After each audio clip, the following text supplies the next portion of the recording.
अवधूत चिंतन श्री गुरुदेव दत्त. काषाय वस्त्रं करदंडधारिणं कमंडलुं पद्मकरेण शंखं चक्रं गदाभूषितभूषणाढ्यं श्रीपादराजं शरणं प्रपद्ये.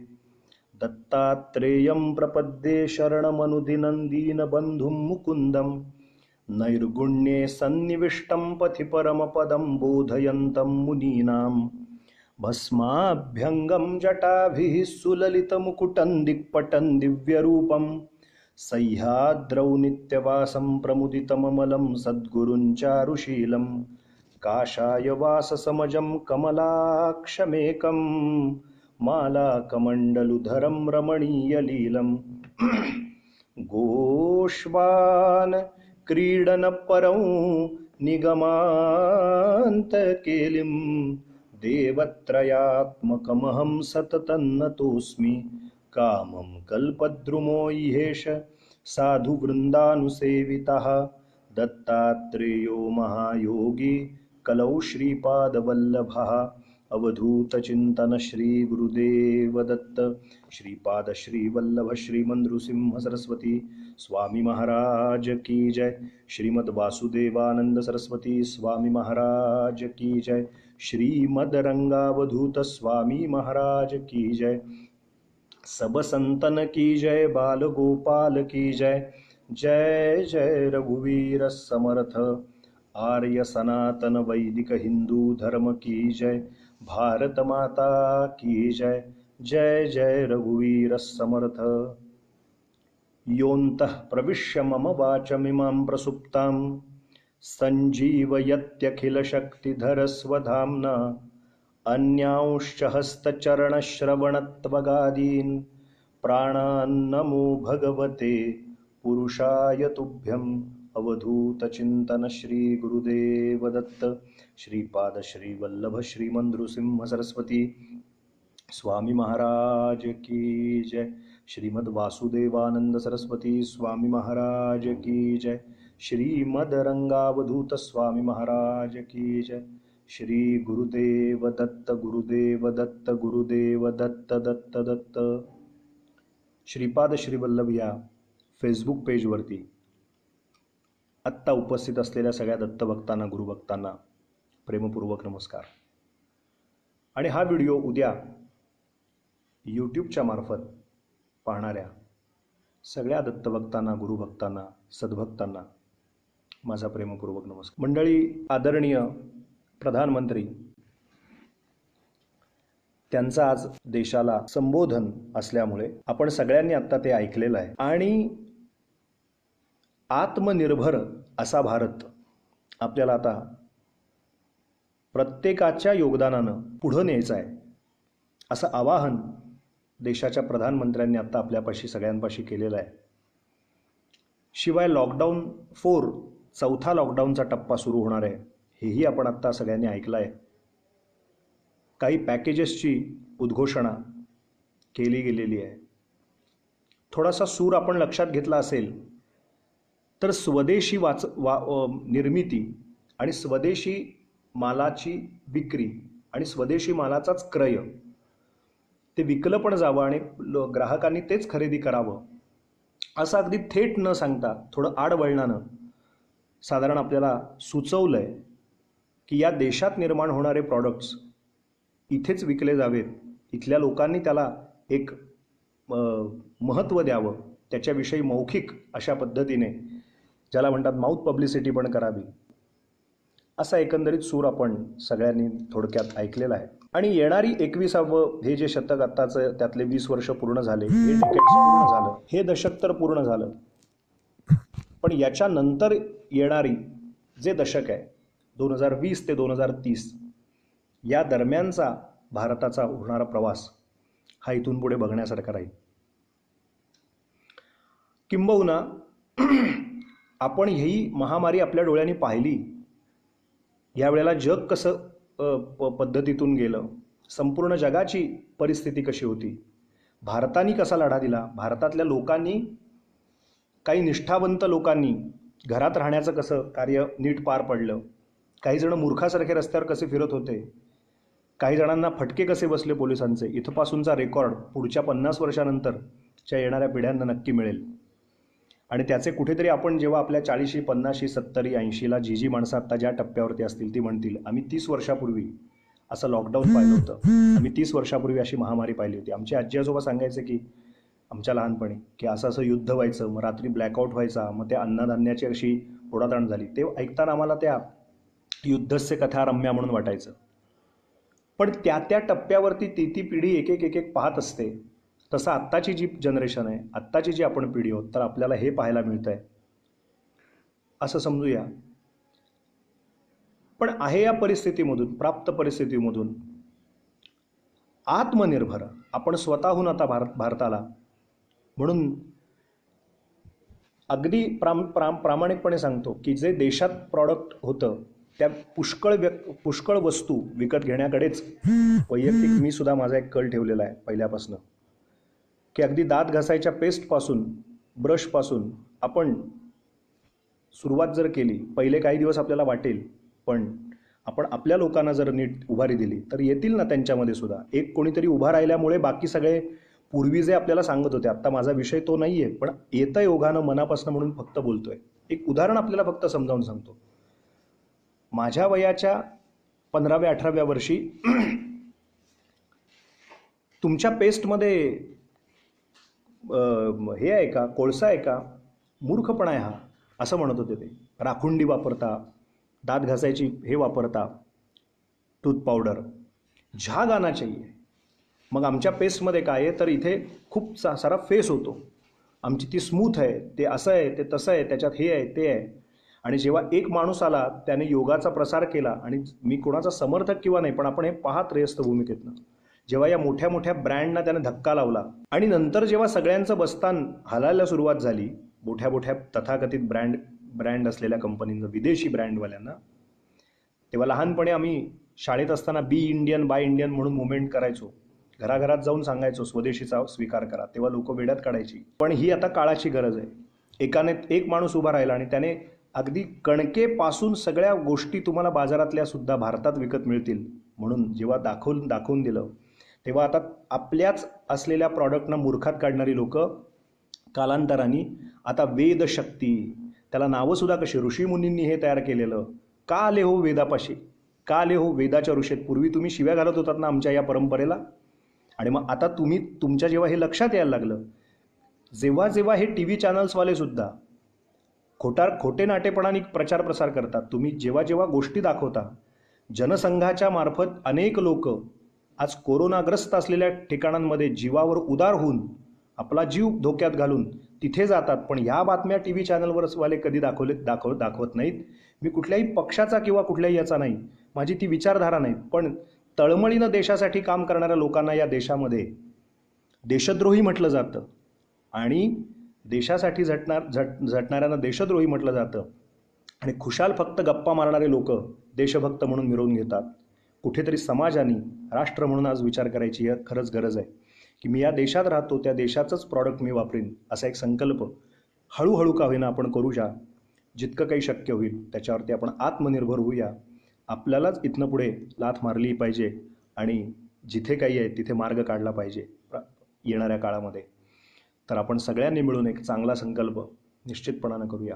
असो, आज आपण रोज काही ना काहीतरी विषय घेऊन बोलतोय, त्याच्यामध्ये आपला शम दम तितिक्षा हा विषय बोलून झाला. आजच्या दिवशी दिनविशेषामध्ये आपल्या ज्या पद्धतीमध्ये आज कोणा संताची किंवा अन्य कोणाची पुण्यतिथी, जयंती असा जरी विषय नसला तरी परवा जसं सगळ्यांनी मातृदिन म्हणून आपण मातृदिनाची एक वेगळी भूमिका मी आपल्यापुढे यामार्फत मांडली होती की तो एक दिवसापुरता नको, तर तो सतत मातृस्मरण राहायला पाहिजे. आणि असे डे साजरे करून फक्त कृतज्ञता नसते, तर स्मरण व्हावं. तरी पण ही विदेशी संकल्पना आहे, वेगवेगळे दिवस साजरे केले जातात. तर आजचा जो दिवस आहे तो कसा विसरायचा. आजचा जागतिक परिचारिका दिन आहे, म्हणजे ह्या ज्या नर्स असतात तर त्यांच्यासाठीचा हा जागतिक परिचारिका दिन आहे. आणि आजच्या दिवशी आपण त्यांच्याविषयी सगळे कृतज्ञता व्यक्त करूया. पोलिसांविषयी तर आपण रोज म्हणतोच आहोत, डॉक्टरांच्या विषयी आपण रोज कृतज्ञता व्यक्त करतोच आहोत, पण डॉक्टरांच्या बरोबरीनं काम करणाऱ्या, या रुग्णांची सेवा करणाऱ्या, आणि आपण जर पाहिलं असेल तर खूप धोकादायक स्थिती आहे बरं का. खरं आहे, अमेरिकेत व्हाईट हाऊसमध्ये नुकतंच वेदमंत्राचं आपण ते पाहिलं आहे. आता जेव्हा ती लोक म्हणायला लागतील ना पुन्हा, मी कालच्या का परवाच्याच भागात बोललो होतो, जेव्हा ती लोक आपल्याला सांगतील तुम्ही मूर्ख आहात, तुमच्या ऋषीमुनींचं ज्ञान आम्ही उचललं आहे आणि ते आम्ही तुम्हाला आता सांगतोय पेटंट घेऊन, तेव्हा मग आम्ही त्याचा उदोउदो करू. पण अजून आम्ही मूर्खातच आहोत. आम्हाला आमच्या संस्कृतीचा, आमच्या धर्मग्रंथांचा आम्हाला आस्था नाही आहे. असो, तो विषय काळच आपल्याला त्याचं उत्तर देईल, आगामी काळ. तोपर्यंत आपण त्यासाठी प्रिपेअर्ड असायला पाहिजे, एवढं नक्की. तर जितके डॉक्टरांची, रुग्णांची सेवा करत आहेत, पोलीस प्रशासन व्यवस्था जितकं करत आहे, तितकं परिचारिका यांचासुद्धा रोल या कोरोनाच्या महायुद्धात तितकाच महत्त्वाचा आहे. लोक हो, आजचा जो दिवस आहे 12 मे, तो 12 मे हा जागतिक परिचारिका दिन आहे. म्हणजे नर्सेस ज्या काम करतात, वॉर्ड बॉय असतील, केवळ नर्स असं नको म्हणायला, वॉर्ड बॉय पण असतील, तर परिचारिका दिन असं म्हणूया. पण परिचारिका दिन विशेषत्वानी यासाठी की फ्लॉरेन्स नाइटिंगेल म्हणून जी पहिली नर्स होती, जिचा क्रिमियन युद्धात जखमी जे रुग्ण झाले, त्या जखमी रुग्णांना जिने पहिल्यांदा शुश्रूषा केली आणि परिचारिकेचं काम केलं. 1854 साली झालेली जी लढाई होती, त्या लढाईतल्या ज्या युद्धकर्मी जे जवान घायाळ झाले होते, त्यांची सेवा ज्या माऊलीने केली, ज्या परिचारिकेने केली, तिचं नाव आहे फ्लॉरेन्स नाइटिंगेल. आणि तिच्या नावावरून आजचा हा 12 मेचा दिवस हा जागतिक परिचारिका दिन म्हणून साजरा केला जातो. तिचा जन्म इसवी सन 1820ला झाला. म्हणजे बघा, आज बरोबर 12 मे 2020 आहे. 1820, 200 वर्षापूर्वी तिचा जन्म झाला. 1820, 1920 आणि 2020. आणि या 200 वर्षांपूर्वी ही बाई जन्माला आली. तो दिवस 12 मे 1820 होता. आणि तिच्या एकंदरीत आयुष्याचा जर आपण ग्राफ पाहिला तर त्याच्यामध्ये 1854ला जी क्रिमियन युद्ध जे झालं, त्याच्यामध्ये तिने पहिल्यांदा शुश्रूषा रुग्णांची पुढाकार घेऊन केली. त्यावेळचं ते क्रांतिकारी पाऊल होतं. म्हणून तिची स्मृती कायम राहावी सगळ्यांना, म्हणून तिचा जन्मदिवस म्हणजे 12 मे हा दिवस हा जागतिक परिचारिका दिन म्हणून आजच्या दिवशी साजरा केला जातो. आणि आज तिचा जो मृत्यू आहे तो इसवी सन 1910 साली झाला. आणि तिचा नावाने आजचा हा जागतिक परिचारिका दिन. आज कित्येक परिचारिका जीवाचं रान करून डॉक्टरांच्या हाताखाली, नर्सेस या कोरोनाग्रस्त रुग्णांची मदत करत आहेत. तर आपण क्षणभर सगळेजण त्या सगळ्या जागतिक परिचारिका दिनानिमित्त त्या राबणाऱ्या देशातल्या वेगवेगळ्या प्रदेशांमध्ये, वेगवेगळ्या प्रांतामध्ये, वेगवेगळ्या जिल्ह्यात, तालुक्यात असलेल्या कोरोनाग्रस्तांसाठी, दिवसरात्र झटणाऱ्या परिचारकांसाठी 2 क्षण कृतज्ञता व्यक्त करू, त्यांचे आभार मानू. आणि याच्याशिवाय आजच्या दिवसाचं आणखीन एक वैशिष्ट्य असं आहे की महान भारताचे जे भारतीय तत्त्वज्ञान जे आहे, इंडियन फिलॉसॉफी ज्याला म्हणतात, भारतीय तत्त्वज्ञान ज्याला म्हणतात, त्या भारतीय तत्त्वज्ञानाचे गाढे अभ्यासक जे कृष्णमूर्ती, त्या जे कृष्णमूर्तींचा सुद्धा आज जन्मदिवस आहे. त्यामुळे त्यांचा अधिकार बोलायला लागलं तर एक 15-20 मिनटं वेगळी जातील. त्या जे कृष्णमूर्तींचे थिसेस आपण जर वाचले कधी, त्यांनी जे वेदांतशास्त्र जे सांगून ठेवलं, त्यांच्या विचारांनी प्रभावित होऊन किती माणसं भारतीय वेदांतशास्त्राकडे, भारतीय तत्त्वज्ञानाकडे वळली, त्याला तोड नाही. त्यांचा पण आज 12 मे हा जन्मदिवस आहे. आजच्या दिवशी त्या महान वेदांती भारतीय तत्त्वज्ञानाचे गाढे अभ्यासक जे कृष्णमूर्ती, त्यांचं पण आजच्या दिवशी पहिले स्मरण करू. आता आपण जो रोजचा एक विषय पाहतोय, त्या विषयाच्या अंतर्गत तितिक्षा हे सांगताना सहनम ही सर्व दुःखानाम अप्रतिकारपूर्वकम चिंता विलापरहितम सा तितिक्षा निगद्यते, अशी व्याख्या आपण पाहिली. की कुठलीही चिंता नाही करायची आम्हाला, कुठलाही शोक करायचा नाही. आपल्याकडे अशी काही सुभाषितं आलेली आहेत. खादन्न गच्छामि हसन्न जल्पे गतन्न शोच्यामि कृतन्य मन्ये द्वाभ्याम तृतीयो न गमामि राजन किम कारणम भोज भवामि मूर्खः वगैरे ते सांगतात. त्याच्यात सांगितलंय गत न शोच्यान कृतन्यमन्ये. एकदा एखादी गोष्ट घडून गेली की त्याचा विलाप करायचा नाही, शोक करायचा नाही. घटना घडण्यापूर्वी विचार करून करावं. अक्कलकोट स्वामींचं एक फार भारी वाक्य आहे. ते म्हणायचंय, बोलून विचारात पडण्यापेक्षा विचार करून माणसानं बोलावं. कृती करून मग मी ही कृती आता करून तर बसलो, आता काय करू, असं कृती केल्यानंतर विचार करत बसण्यापेक्षा काही अर्थ नसतो त्याला. धनुष्यातनं एकदा बाण सुटला, गेला की गेला. तोंडातनं एकदा शब्द गेला, गेला की गेला. कृती एकदा झाली की झाली. खादन न गच्छामी हसन न जल्पे गतन न शोच्यामी. जे गतम, जे आता गेलं त्याच्याबद्दल शोक करायचा नाही, कुठलाही विलाप करायचा नाही, गळे काढून रडत बसायचं नाही. घटना घडली ना, गतन न शोच्यामी, पुढे पाहायचं. आता पुढचं काय आहे, पुढचं पान काय मांडलंय. आपलं होतंय काय सध्या, टी व्हीवाल्यांचं सुद्धा आपण बघा, एकीकडे ते पॉझिटिव्ह बातम्या द्यायचा प्रयत्न करतात, पॉझिटिव्ह भाव निर्माण करण्याचा प्रयत्न करतात. आपण काही काही चॅनल्सवाले आहेत, मी आता अमुक लवकरच असं असं दाखवीन, मी आता असं असं करीन, लवकरच मी एस टी धावताना दाखवीन, लवकरच मी आता ट्रेन सुरू झालेली बातमी देईन. चांगलं आहे पॉझिटिव्ह एक वेव निर्माण करण्यासाठी. पण ही बातमी, ही जाहिरात संपते तोपर्यंत एक दुर्दैवी बातमी आहे की लगेच पुढची बातमी येते आणि जी लोकांना नकारात्मकता दाखवली जाते की इकडे कसा गर्दीने बोजवारा उडवलेला आहे, कसा फज्जा उडवलेला आहे सोशल डिस्टन्सिंगचा, बघा हे कसं केलं आहे. ती बातमी न करता जर तुम्हाला ते शाणपण आहे तर तुम्ही का नाही सांगत.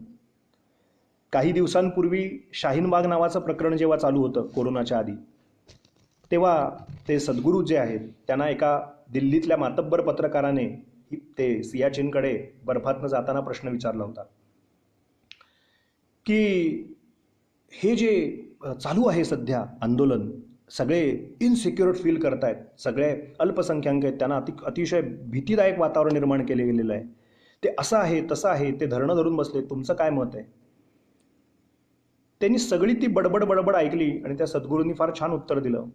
ते म्हणाले की तुम्ही आत्ता हे जे दांडकं माझ्याकडे बघून जे फिरवलंय माईकचं, आणि जे तुम्ही त्या जिथे दंगली घडल्या त्या लोकांना जे जाऊन तिथे उचकवता, टी व्ही रिपोर्टवाले चॅनल्सवाले, तुम्हाला आधी हे सांगा की तुम्ही भारतीय विचारधारेचे आहात का. त्यांनी सांगितलं हो निश्चित आहे. मग दुसरा प्रश्न विचारला की जर तुम्ही भारतीय विचारधारेचे आहात तर चालू असलेले जे NRC आहे किंवा जे काही CAA आहे त्याचा तुमचा अभ्यास झालाय का. तो म्हणाला हो आहे ना. मग आता तिसरा प्रश्नाचं उत्तर द्या, ह्यामध्ये कुठेही अल्पसंख्याकांना तुडवलंय, त्यांना दूर केलंय असं काही विधान आहे का, प्राविधान आहे का. ते म्हणजे मुळीच नाही. मग जर हे सगळं तुम्हाला मान्य आहे तर मग तुम्ही ते दांडकं घेऊन त्यांच्याकडे जाता का माईक घेऊन. काय वाटतं तुम्हाला, तुमची इनसिक्युरिटी का वाटते तुम्हाला. ते जर इनसिक्युरिटी आहेत असा भाव निर्माण झाला आणि ते जर बोलत असतील तर त्यांना ती जाणीव करून द्यायचं काम ॲज अ पत्रकार, चौथा स्तंभ म्हणून घेताना तुम्ही का नाही करत. याचा अर्थ तुम्हाला समाजामध्ये कसे भांडतायत, ते कसे त्रस्त आहेत हे दाखवून लोकांच्यामध्ये आणखीन निगेटिव्हिटी निर्माण करायची. म्हणजे कुठेतरी पॉझिटिव्हिटी निर्माण करता करता तुम्ही नकळतपणे निगेटिव्ह वातावरण, एक नॅरेटिव्ह सेट करत असता आणि त्याचा परिणाम जनमानसात होत असतो. त्यामुळे बोलायचा मुद्दा इतकाच आहे, सांगायचं मतलब इतकाच आहे आजच्या दिवशी की एका मार्गाने जायचं जर ठरवलेलं आहे तर पूर्वग्रह दूषित कसा केला जातो हे पहा, याचं उत्तम उदाहरण हे सगळं आहे. म्हणून कुठेही न बहकता, इकडे तिकडे न जाता एक मार्ग काहीतरी चिंतनाचा असावा. म्हणून आपण रोजची एक चर्चा, आणि त्या चर्चेमध्ये आपण शम पाहिला, दम पाहिला, तितिक्षा पाहिली, आणि तितिक्षा पाहताना ही चर्चा आध्यात्मिक स्वरूपाची असल्यामुळे याच्यामध्ये कुठलाही व्यावहारिक पातळीवरचा मुद्दा नाही. म्हणजे व्यावहारिक स्तरावरती कुठलाही भाव, काल 1-2 जणांनी विचारलं मेसेजमध्ये, याचा अर्थ कोणीतरी आम्हाच्या कानाखाली येऊन मारली किंवा कोणीतरी आम्हाला येऊन शिवीगाळ केलं म्हणजे समजायचं का की नाही नाही ते आपण सहनच करूया, तुम्हीच काल 2 दिवस सांगितलेलं आहे की शिवी सहन करायची, ह्या गाल पुढे केला की तो गाल पुढे करायचा. ते सगळं करत आलो म्हणून तर इतकी वर्ष, 70 वर्ष मागे पडलो. जशास तसे भेटे मनीची शंका फिटे, ठकासी व्हावे ठक उद्धटासी उद्धट म्हणणारे रामदास स्वामी. ठक समोर आला तर ठकाला महाठकच भेटावा लागतो. या सगळ्यांची पंचायत काय झाली, आत्तापर्यंत हे सगळे गृहीत धरत आले की हे कोणी सगळे शामळू आहेत, हे कोण काय बोलणार नाहीत, पण या ठकांना महाठक भेटल्यामुळे हे सगळे असे फुटायला लागलेत दिवसा दिवस रात्र, यांना झोपा येत नाहीयेत. याचं कारण त्यांना उत्तर देणारा कोणीतरी एक जबरदस्त माणूस निर्माण झाला. म्हणून प्राप्त परिस्थितीमध्ये हे लक्षात घेतलं पाहिजे, आपल्याकडेचं हे ही जी चर्चा चालली आहे, किंवा हे आत्ता आपलं असं नाही, एरवी पण तुम्ही कुठलेही धर्मग्रंथ काढाल, मी मागे पण बोललोय, काही लोक नव्याने जॉईन होत आहेत म्हणून सांगतोय की दासबोध असेल, एकनाथी भागवत असेल, गुरुचरित्र असेल, हे जे सगळे संदर्भ ग्रंथ आहेत किंवा हे जे सगळे ग्रंथ आहेत, या ग्रंथाची चर्चा ही प्युअरली शुद्धपणे आध्यात्मिक आहे. याचा व्यावहारिक सत्तेशी संपर्क नाही. जर तुम्हाला प्रामाणिकपणे अध्यात्म मार्गात काही प्रगती करायची असेल तर तुम्ही काय करा म्हणून सांगितलेले जे डूज अँड डोंट्स आहेत ते धर्मग्रंथांनी आपल्याला दिले. आता उरला व्यावहारिक सत्ता. आता थोडंसं आजच्या दिवशी त्याच्याविषयी क्लॅरिफाय करतो, त्याच्याविषयी मोकळेपणाने सांगतो. आचार्यांनी 3 सत्ता केल्या शंकराचार्यांनी. हेच गोंधळ होतात नेहमी लोकांचे समजुतीमध्ये. हे गोंधळ होऊ नयेत म्हणून श्रीमद आद्य जगद्गुरू शंकराचार्यांनी 3 सत्ता, 3 अथॉरिटी तुमच्या माझ्या पुढे ठेवल्या. 3 अथॉरिटी कुठल्या ठेवल्या? त्यातली पहिली अथॉरिटी म्हणजे पहिली सत्ता ही ठेवली, तिला व्यावहारिक सत्ता असं म्हटलं. दुसरी सत्ता ठेवली प्रातिभासिक सत्ता, आणि तिसरी सत्ता ठेवली ज्या तिसऱ्या सत्तेचं नाव होतं आध्यात्मिक सत्ता. चर्चा कुठली चालली आहे किंवा विधान कुठल्या उंचीवरचं चाललं आहे ते जर आध्यात्मिक उंचीवरचं चाललं असेल, चर्चा जर आध्यात्मिक उंचीवरची चाललेली असेल तर व्यावहारिक उंचीवरनं त्याला प्रश्न विचारला जाऊ नये. आणि जर चर्चा व्यावहारिक सत्तेत चालली आहे, प्रॅक्टिकल लेवलवर चालली आहे, अगदी वस्तुस्थितीला धरून वस्तुनिष्ठ चालली आहे, लॉजिकल काही विचार चालला आहे, तर तिथे कुठेतरी ओढून जाणून नको महाराजांची ती इच्छा, सद्गुरुनाथांची इच्छा वगैरे असले भाबडे उच्चारण सुद्धा वाक्याची करू नये. नको तिथे महाराजांना आणू नये, तिथे मध्ये आले दत्तगुरूंना मध्ये ओढून ताणून आणू नये. नको तिथे रामकृष्णाला मध्ये आणू नये. नको तिथे आपल्या सद्गुरूंना मध्ये आणू नये. जर चर्चा व्यावहारिक सत्तेत चालली आहे तर व्यावहारिक बाबतीतच बोलत राहावं. जर चर्चा आध्यात्मिक सत्तेत चालली आहे तर चर्चा आध्यात्मिक सत्तेच्या स्तरावरच चिंतन करावं. त्या चर्चेचा धागा हा आध्यात्मिक स्वरूपाचाच कायमचा ठेवावा, तिथे व्यावहारिक सत्ता नसावी. थोडं उलगडून सांगतो म्हणजे आपल्याला नेमका मुद्दा काय आहे तो लक्षात येईल आजच्या दिवशी. बघा, व्यावहारिक सत्तेतला आपल्याला सांगतो. एक उदाहरण मी नेहमी सांगतो कीर्तनात, प्रवचनात. हे विश्वची माझे घर, ऐसी जयाची मती स्थिर, किंबहुना चराचर आपणची झाला. अशी एक ओवी ज्ञानेश्वरीमध्ये आलेली. तुमच्यापैकी आत्ता जे श्रवण करतात आणि जे नंतर श्रवण करतील त्यातल्या प्रत्येकाला ही ओवी अगदी नक्की ऐकून कानावरती कधी ना कधीतरी इतक्या वर्षात गेली असेल. हे विश्वची माझे घर, ऐसी जयाची मती स्थिर, किंबहुना चराचर आपणची झाला. किंबहुना चराचर आपणची झाला म्हणजे गीतेचा भावानुवाद, भावार्थ दीपिका म्हणजे ज्ञानेश्वरी आहे. आणि गीतेतल्या एकेका श्लोकांवरती ज्या ओव्या आल्या त्यापैकी एका ओवीवरती हे विवरण करताना ज्ञानेश्वर महाराज म्हणतात की जेव्हा जीवाला साक्षात्कार घडतो, नीट ऐका, जीवाला जेव्हा साक्षात्कार घडतो त्याला मीचं स्वरूप कळतं की मी हे शरीर, पंचभौतिक शरीर म्हणजे मी नसून मी परब्रह्म वस्तू आहे, मी परमेश्वर स्वरूप आहे. हे विश्वची माझे घर, ऐसी जयाची मती स्थिर. जेव्हा तो परब्रह्म वस्तूमध्ये पूर्णतः तादात्म्य पावतो आणि त्याचा जीवभाव पूर्णतः विरून जातो आणि तो जीवभाव आपल्या शिवस्वरूपात विलीन करतो आणि त्याला कळतं की चिदानंद रूप शिवोहम शिवोहम, मी शिवस्वरूप आहे, मी ब्रह्मस्वरूप आहे. मला येणं जाणं नाही, मला सुखदुःख नाही, मला जाती भेदपंथ नाहीत, मला सुखदुःख नाही, मी रोगी नाही, मी निरोगी नाही, मी ब्राह्मण नाही, मी क्षत्रिय नाही, मी वैश्य नाही. ती आत्मषटपदी आपण एकदा वाचा शंकराचार्यांची, मला म्हणजे जास्ती विस्तार करावा लागणार नाही. त्या आत्मषटपदी नावाचं जे स्तोत्र आहे शंकराचे, आत्मषटपदी, ज्यांना माहिती आहे त्यांच्यासाठी नाही, ज्यांना माहीत नाही त्यांना सांगतो. आत्मषटपदी नावाचं जे स्तोत्र आहे ते अवश्य एकदा काढा.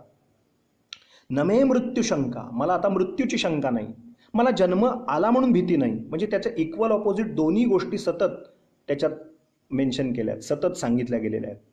की मी ब्राह्मण आहे याचा मला अधिकार नाही, मी वैश्य आहे तर याचं नाही, मी कोणीच नाही आहे, मी या चाराच्याही पलीकडचा आहे.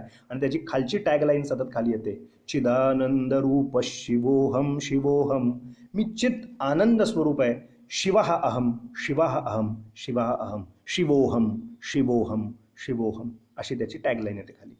शेवटची लाईन जी येते ती कायमस्वरूपी ही येते त्या आत्मषटपदीला. त्या स्तोत्रात वर्णन करताना आचार्यांनी सतत वर्णन केलंय. आता याचा अर्थ काय की जेव्हा जीव हा जीवभाव सोडून पूर्णांशाने जेव्हा तो परब्रह्म स्वरूपामध्ये विलीन होतो, जेव्हा त्याला साक्षात्कार घडतो की मी म्हणजे देह नसून मी चैतन्य स्वरूप आहे आणि मी केवळ एवढ्या शरीरापुरता मर्यादित नाही आहे, तर मी सगळ्या शरीराला व्याप्त आहे. हे जितकं काही ब्रह्मांड आहे, या ब्रह्मांडातली जमीन, उंच सखल भाग, झरे, नद्या, समुद्र, कण, अणू, रेणू, कणाकणाला मी व्याप्त आहे. हे त्याला केव्हा कळतं? जेव्हा त्याला खरा साक्षात्कार घडतो. आता या वेदांत तत्वज्ञानाला धरून आलेली ती ओवी आहे कुठली? हे विश्वची माझे घर.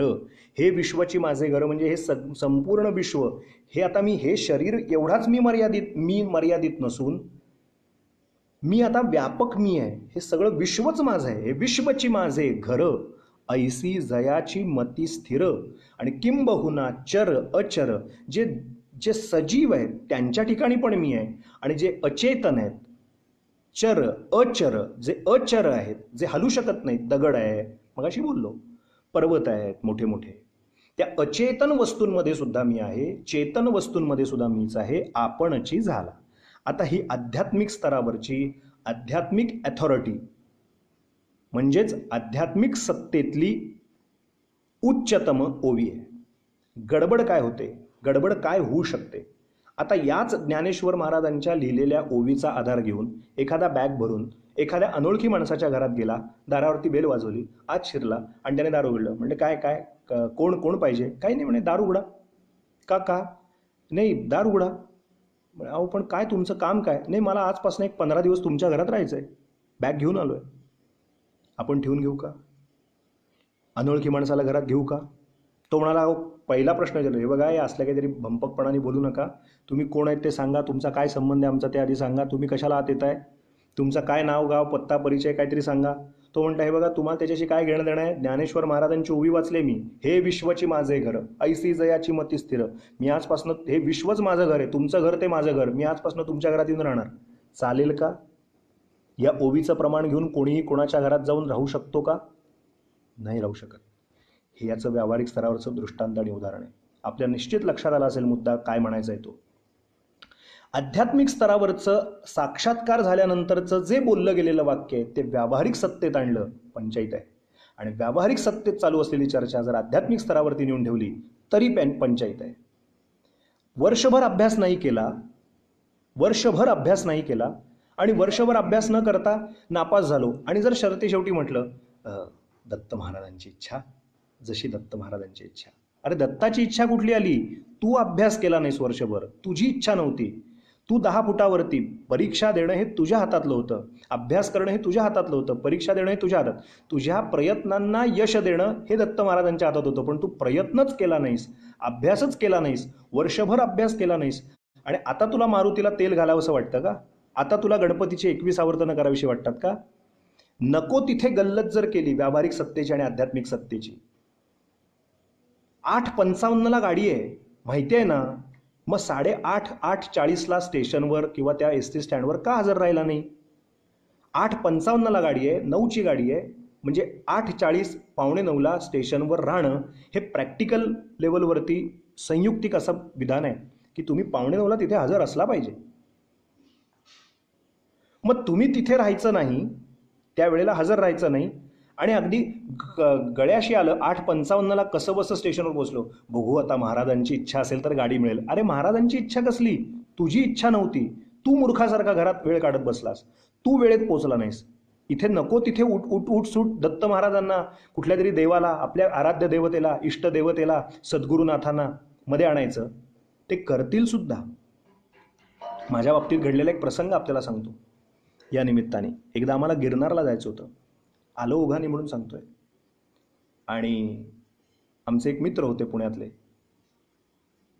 त्यांनी तिकीट काढलं होतं आणि आमचे बाकीचे सगळे मेंबर्स होते ते गिरनार, सोमनाथ आणि द्वारका दरवर्षीची यात्रा. त्याच्यामध्ये आधी मी ट्रेननी पुढे जाणार होतो आणि बाकीचे नंतर आपल्या आपल्या गाडीनी. जुनी गोष्ट सांगतोय, 2002ची, 2001 किंवा 2002ची गोष्ट सांगतोय.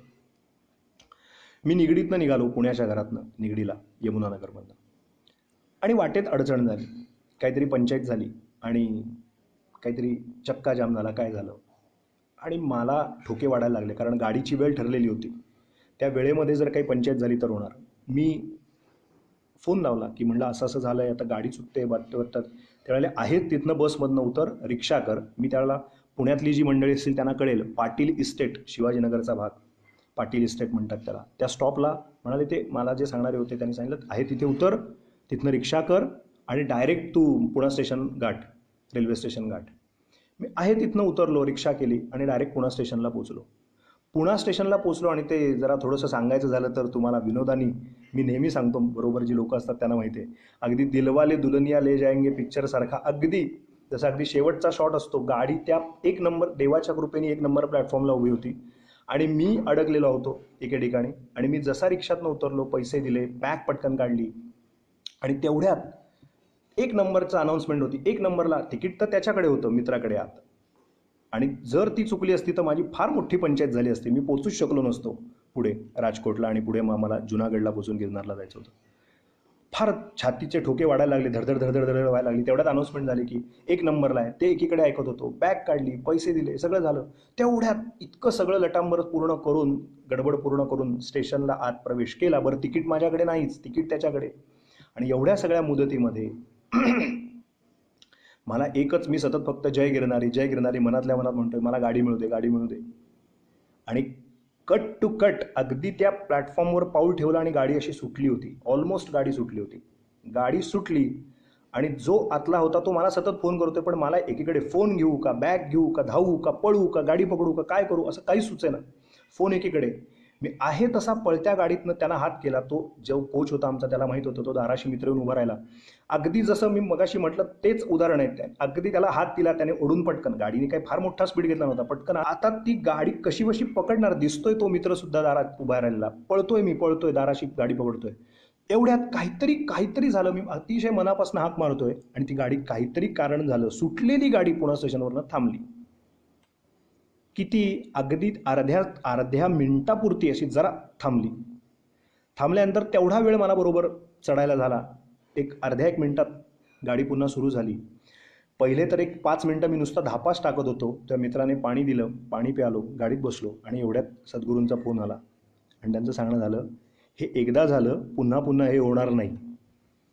हे एकदा झालं, वेळेत पोचणं हे तुमचं काम आहे, नको तिथे सद्गुरूंना देवाला मध्ये आणायचं नाही. हे एकदा झालं, हे पुन्हा करायचं नाही. जर गाडी 9ची असेल तर 8:30, 8:40ला तुम्ही तिथे पोचायला पाहिजे, बरोबर वेळेत तुम्ही तिथे पोचायला पाहिजे. याचं उत्तर आपल्याला लक्षात आलं असेल. हे एवढ्यासाठी सांगितलं गमतीने, जाता जाता एक भाग, की आपण व्यावहारिक जगात जगताना व्यावहारिक पातळीवरतीच जगायचं. नको तिथे ओढून तोडून नारायणाची इच्छा आहे, दत्त महाराजांची इच्छा आहे, देवाची जशी इच्छा असेल तसं. अरे, जे तुमच्या स्वाधीनय करण्यासारखं, जे तुम्ही तुमचं डोकं, मन, बुद्धी वापरून करू शकता, तिथे तुम्ही तुमचं का नाही वापरत? नको तिथे देवाला मध्ये कशाला आणायचं? आणि जिथे देवाचा विषय असतो तिथे आपली बुद्धी नाही वापरायची. तिथे फक्त कॉन्सन्ट्रेशन, तिथे जे सांगितलं ऋषीमुनींनी, वेदांनी, शास्त्रांनी, उपनिषदांनी, पुराणांनी जे सांगितलं तेच फक्त फॉलो करायचं. असे 2 वेगळे वेगळे प्रकार. म्हणून आद्य शंकराचार्यांनी एक व्यावहारिक सत्ता केली, एक प्रातिभासिक सत्ता केली, एक आध्यात्मिक सत्ता केली. म्हणून विश्वाची माझे घरचं उदाहरण मी आपल्याला मगाशी सांगितलं. इकडची ओळ तिकडे चिकटवायची नाही, इकडचा अनुभव तिकडे चिकटवायचा नाही. जरा कुठे गाडीत स्टँडला उभं राहिलं आणि टेम्पो आला, काही लोक आध्यात्मिक चर्चा करताना म्हणतात, काय हो आमच्या सद्गुरूंची कृपा, अगदी बसल्या बसल्या नुसतं स्टँडला गेलो आणि लगेच गाडी आली, आणि नुसती गाडी नाही, मला बसायला जागा पण मिळाली. म्हणजे सद्गुरूंची कृपा किंवा देवाची कृपा एवढी चीप आहे का, एवढी स्वस्त आहे का, की आम्हाला गाडी पाहिजे त्या वेळेला उभी राहिल्या लगेच गाडी मिळाली, आज चढल्या लगेच बसायला जागा मिळाली. एवढ्या पुरती सद्गुरूंची कृपा आहे का? कुठेतरी याचं चिंतन तुम्ही, मी, आपण सगळ्यांनी मिळून जर अध्यात्म मार्ग जगायचं ठरवलं असेल तर करायला पाहिजे. म्हणून 3 सत्ता वेगळ्या वेगळ्या. म्हणून कालच्या प्रश्नाचं उत्तर एवढ्या सविस्तरपणे देण्याचा उद्देश एवढा, की एकाने प्रश्न विचारला की म्हणजे मग तितिक्षा म्हणजे आम्ही आहे ते एक गाल केला की नाही, अजिबात नाही. तुकाराम महाराज, रामदास स्वामी आपल्याला प्रतिकार करायला शिकवतात. ते म्हणतात, भले तरी देऊ कासेची लंगोटी, नाठाळाचे माथी हाणू काठी. जर कोणी धावून आला आमच्यावरती, तर त्या ठिकाणी नको तो नेभळटपणा नाही दाखवायचा. नको तिथे त्याला अनंतराव आठवले, परमपूज्य अनंतराव आठवले आप्पा, म्हणजे वरदानंद भारती, पूज्य वरदानंद भारती म्हणायचे, सद्गुण विकृती असं म्हणायचे. ते सद्गुण, ज्या ज्या लोकांच्याकडे सद्गुण आहे त्यांच्याकडे ॲबिलिटी असून, त्यांची ताकद असून, नको तिथे त्यांनी गप्प बसणं, मेंगळटासारखं वागणं, नेभळटासारखं वागणं. देवाची, धर्माची, राष्ट्राची, राष्ट्रपुरुषांची निंदा होते आणि तिथे नको नको. तितिक्षा शिकलोय बरं का आपण वेदांत शास्त्रात, इथे नाही वापरायची ती बरं का. तितिक्षा इथे नाही वापरायची. कुठे वापरायचं आहे ते विधान कुठे आलंय, हे विधान कुठे आलंय, याची डिफरन्शिएट आपल्याला करता आली पाहिजे. त्याचा वेगळेपणा आपल्याला निश्चितपणानं करता आला पाहिजे. देवाबद्दल, धर्माबद्दल, राष्ट्राबद्दल जर आपल्याला कोणी काही गैर बोललं तर ते अजिबात ऐकून घ्यायचं नाही. कधीच ऐकून नाही घ्यायचं. डावा गाल केला की उजवा गाल, ती तितिक्षा आवश्यक नाही. मोरोपंत एके ठिकाणी वर्णन करतात, कीर्तनाच्या आर्येत ते म्हणतात, धर्मप्रभू निंदे तुनी झाकुनी करणा उठोनिया जावे, शक्ती जरी तद रसना छेदावी वा असूसी वर जावे. जिथे कुठे धर्माची निंदा होते, धर्मप्रभू निंदेतून, धर्माची निंदा होते, प्रभूची निंदा होते, भगवंताची निंदा होते, राष्ट्राची निंदा होते, झाकुनी करणा उठोनिया जावे, कानावर हात ठेवा निघून जा, पहिला पर्याय. दुसरा पर्याय, शक्ती जरी तद रसना छेदावी, जर अंगात बळ असेल तर जीभ हासडून त्याच्या हातात द्यावी. माझ्या देवाविषयी, माझ्या धर्माविषयी, माझ्या राष्ट्राविषयी अजिबात बोलता उपयोगी नाही, मी ते सहन करणार नाही, असा प्रतिकार करण्याचा भाव त्याच्या ठिकाणी. जर शक्ती असेल तर, नाहीतर बळ अंगात नसेल तर उगाच आरंभशूरपणा करून आणखीन स्वतः 4 लोकांकडनं मारून घ्याल तर ते नाही उपयोगाचं. शक्ती जरी तद रसना छेदावी वा असूसीवर जावे. आणि हे दोन्ही पर्याय जमत नसतील, की कानावरती ऐकून निघून जाणं शक्य नसेल, समोरच्याची जीभ हासडता येत नसेल, तर एक घरामध्ये भांडं असतं, ते भांडं घ्या म्हणाले, त्या भांड्यात पाणी घाला आणि त्या पाण्यामध्ये जीव द्या आणि मारा. शक्ती जरी तद्रसना छेदावी वा असूसीवर जावे, जीव द्या नाही तर म्हणाले. म्हणून धर्मप्रभू निंदे तुनी झाकुनी करणा उठोनिया जावे. बोलायचा एकंदरीत मतितार्थ आपल्या निश्चितपणानं लक्षात आला असेल, भाव लक्षात आला असेल. म्हणून जिथे तडाखा द्यायचा आहे तिथे तडाखा द्यायचाच द्यायचा. पण जिथे तितिक्षा म्हणजे साधक भूमिकेतनं, जेव्हा तुम्हाला वैयक्तिक आयुष्यात जेव्हा तुम्हाला असं वाटतंय की हे मी सोसलं पाहिजे, लोकांनी कोणी जर काही ॲन्सरेबल जर मी कुणाला असेल, तर कालचा विषय पुन्हा त्याला तितिक्षा असं म्हटलंय. चिंता विलापरहितम सा तितिक्षा निगद्यते. एक उदाहरण सांगून उपरतीकडे वळूया. आपण प्रसिद्ध उदाहरण ऐकलेलं आहे. नाथ महाराज आंघोळ करून वरती येत आहेत.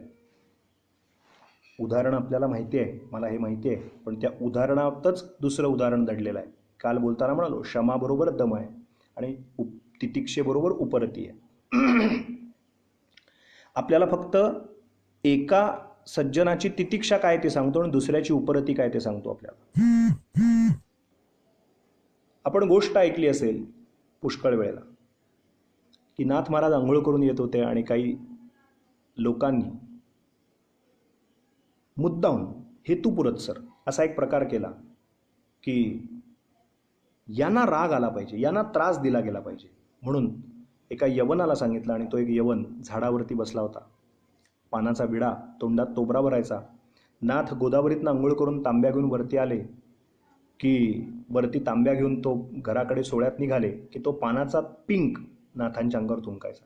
आपण फक्त ऐकतो गोष्टी, त्या गोष्टीत मी आहे असा जर आपण विचार केला तर आपलं एक थोडीशी जरा संकल्पना करून बघूया की एखादा आपण, मी नेहमी सांगतो, एसटीत आपण बसतो आणि पुढचा एखादा, आपल्याकडे भारतात ती सवय फार आहे, तोंडात काहीतरी असतंच पुरुषांच्या, आणि मग ते पुढच्या खिडकीतनं असे 5 सेकंद नुसता तो थुंकायच्या याच्यात आला मुवमेंटमध्ये तो आला, त्या खिडकीतनं तोंड काढतोय असं कळलं तरी आपण म्हणू हो हो थांबा, वाऱ्याने आमच्या अंगावर येईल, किंवा आपण काच पुढे करतो. म्हणजे दुसरा थुंकताना सुद्धा आपण ती काळजी घेतो की आपली काच बंद करून घेतो. उडलंच जर समजा एका दोन शिंतोडे पुढच्याच्या अंगावरचे, एकतर किती किळस वाटते, किती राग येतो आपल्याला, काय करतो, किती भांडणं आजूबाजूला घडतात एस टीमध्ये, ट्रेनमध्ये, आपण पाहतो रोजच्या जीवनात. एखादा रस्त्याने चाललाय आणि एखादा आपल्या अंगावर, आपण रस्त्याने चाललो, एखादा गाडीतनं थुंकला आणि ते आपल्या अंगावर पडलं, काय होईल? त्याचा थुंकण्याचा उद्देश तुमच्या अंगावर मुद्दाहून नाही, पण सहजपणे तो थुंकायला गेला आणि नेमके तुम्ही सापडला, अंगावर पडलं, काय होईल? पावसाळ्याच्या दिवसात गाडी चालवताना समोरच्याचा उद्देश नाही समोरच्याला भिजवायचा, पण पाणी अचानक साठलं, चिखलाचं पाणी, तो नेमका जायला आणि ते सगळं फर्र पाणी समोरच्याच्या अंगावर उडलं. तो पुढे निघून जातो, पण त्याच्या मागच्या किती पिढ्यांचा उद्धार ज्याच्या अंगावर पाणी येतं तो करतो.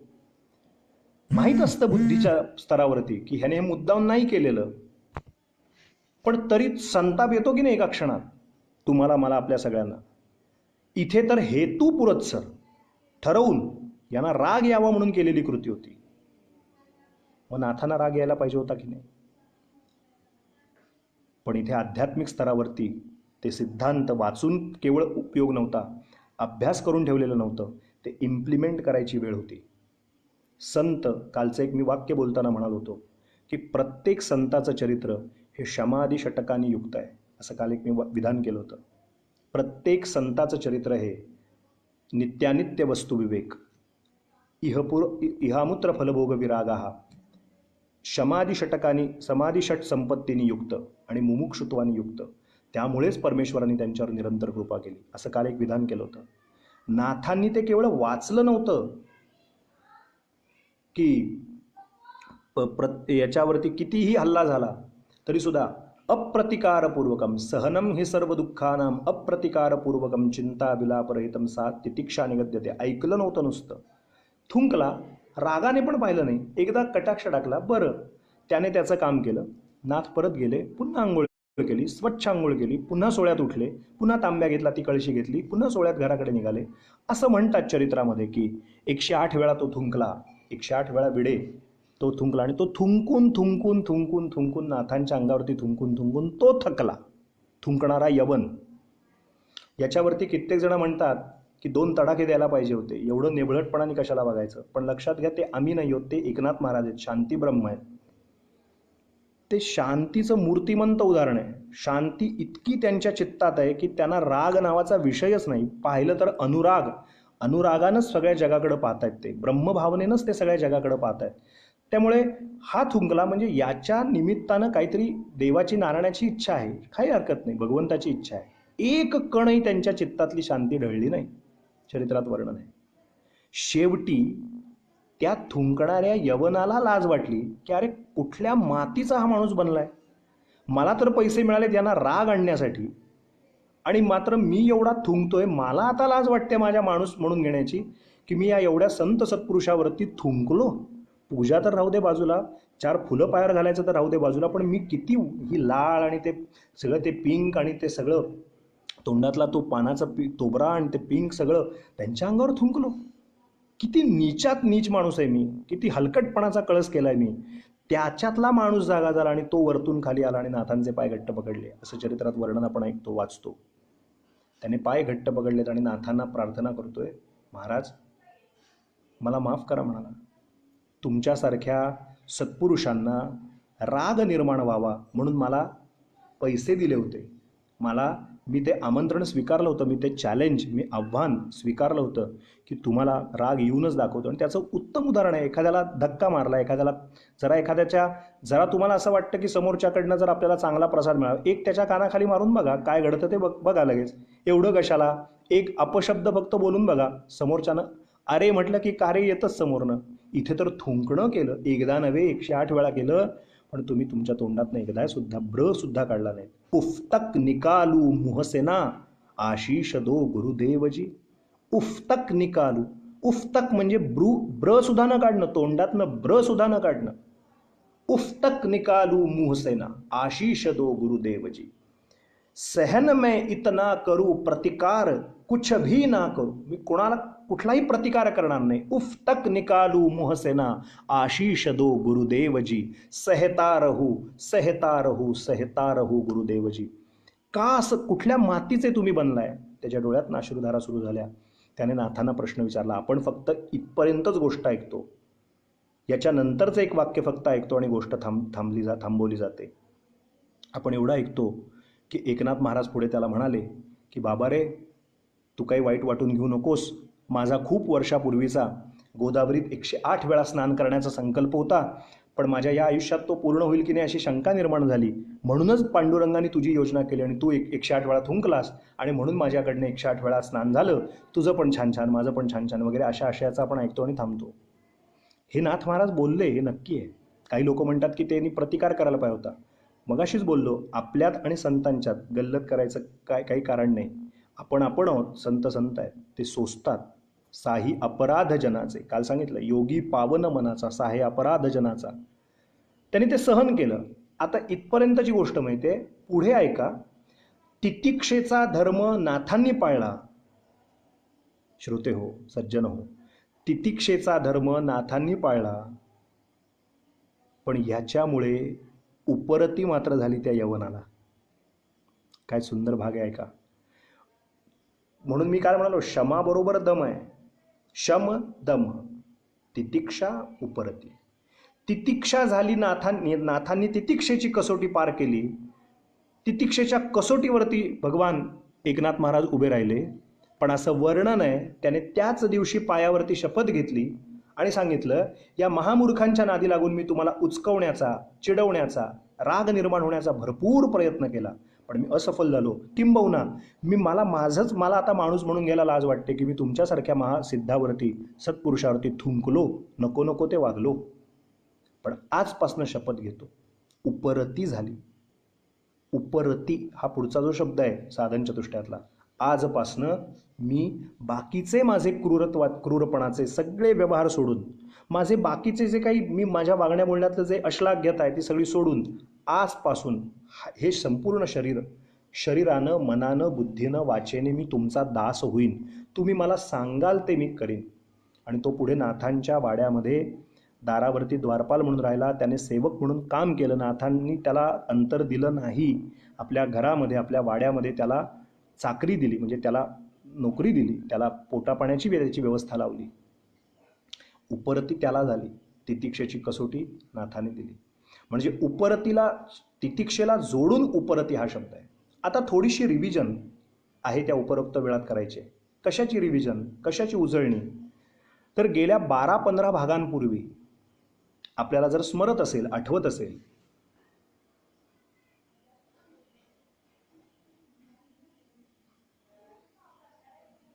तर थोडंसं आपल्याला जर आठवत असेल तर अजामिळाची गोष्ट आपल्यापुढे ठेवली होती, गणिकेची गोष्ट आपल्यापुढे ठेवली होती, विश्वामित्रांची गोष्ट आपल्यापुढे ठेवली होती, तुलसीदासांची गोष्ट आपल्यापुढे ठेवली होती, ध्रुवाची गोष्ट आपल्यापुढे ठेवली होती. मागच्या काही भागांमध्ये या 5-7 जणांची जी आता पटकन नावं आली ती मी आत्ता घेतली. या 5-6 जणांच्या चरित्राकडे जर आपण नीट पाहिलं तर यांच्याकडे बद्ध, मुमुक्षु, साधक, सिद्ध अशा यांच्या कसोट्या लागत गेल्या. आता या दरम्यान या प्रत्येकाने शम केला, दम केला, तितिक्षा केली आणि उपरती पण केली. थोडंसं आजच्या दिवशी उपरतीची व्याख्या क्लिअर करूया, थोडीशी स्पष्ट आणि स्वच्छ करूया, जी शास्त्राला किंवा वेदांतशास्त्राला मान्य असलेली व्याख्या किंवा भक्तिशास्त्राला मान्य असलेली व्याख्या. तुमच्या माझ्या रोजच्या जीवनामध्ये आपण बोलीभाषेमध्ये उपरती हा शब्द वापरतो, नेहमी वापरतो, केव्हा तरी वापरतो. असा वाक्यप्रयोग करताना उपरती हा शब्दप्रयोग केला जातो, पण त्याचा अर्थ श्रोते हो थोडा वेगळा घेतो आपण. फॉर एक्झाम्पल, उदाहरणार्थ मी आपल्याला सांगतो रोजच्या जीवनातला भाग आपल्या लक्षात येईल. आपण एखादी घटना झालेली ऐकतो. एक उदाहरण, दृष्टांतापुरता घ्या, मुद्दा लक्षात यावा म्हणून एक काहीतरी काल्पनिक बोलता बोलता सुचतंय ते सांगतोय.